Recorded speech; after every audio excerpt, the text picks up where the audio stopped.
Hi, I'm Steve the Celebrant, and if you've clicked through onto my profile, you already know exactly what you want.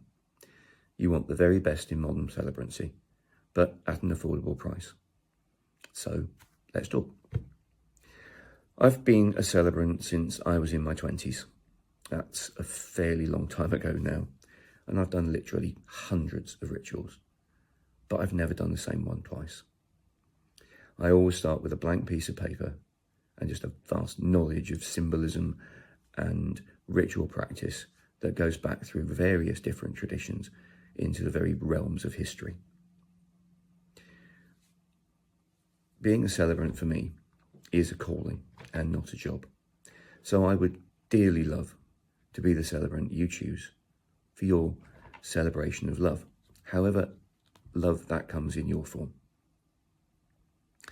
I started because my friends asked me to.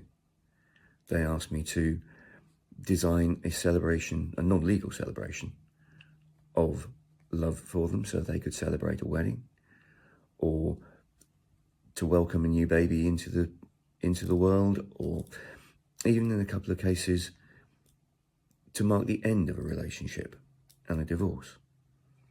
Every transition is important and everyone deserves a celebration.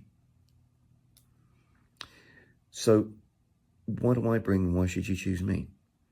Well, firstly, I'm vastly experienced. I've been there, seen it, done it, got the t-shirt. I love the words, I love the poetry, I love the delivery. I love everything about starting from that blank piece of paper and getting something which, as one of my clients said the other day, we walked into a wood as two separate people, even though they'd been married legally, and we walked out as man and wife. And that's the sort of thing which really pleases my heart. I'm a complicated pagan, which means that I don't really believe in the gods, but I believe that the whole universe, everything we see, everything we touch, even the things that we think of as dead, are in fact part of a greater whole which we cannot see. And what we term as gods are symbols and avatars, and what the Jungians might call archetypes. So I use those archetypes and those symbols to create something which is meaningful for you. There are only really two kinds of wedding ritual. There are bindings and there are meldings. When you bind somebody, and the typical example of this is a hand fasting, you join them together with a physical object or perhaps with just words. When you meld them, then you join two physical objects so that they can't be taken apart. And the typical example of that is a sand ceremony or a cocktail ceremony. But I've done far more than that. I've done fire ceremonies, I've done fusion ceremonies which take elements of one culture and match it to elements of another culture.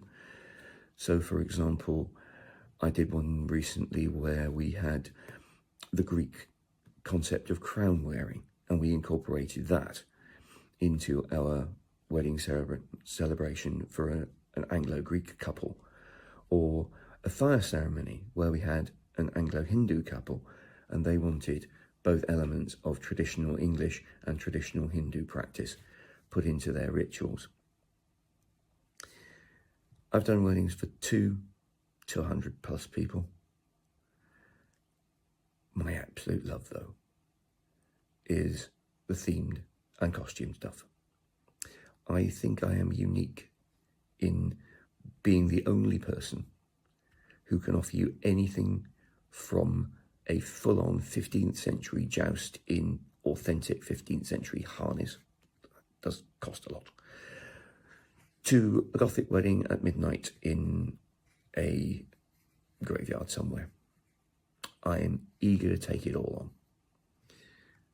I've never yet met a challenge that I couldn't accept, although I tell you now, I'm rubbish at scuba diving. And I'm looking forward to talking to you. Just give me a buzz, tell me what you want, let's have a chat. Thank you for listening.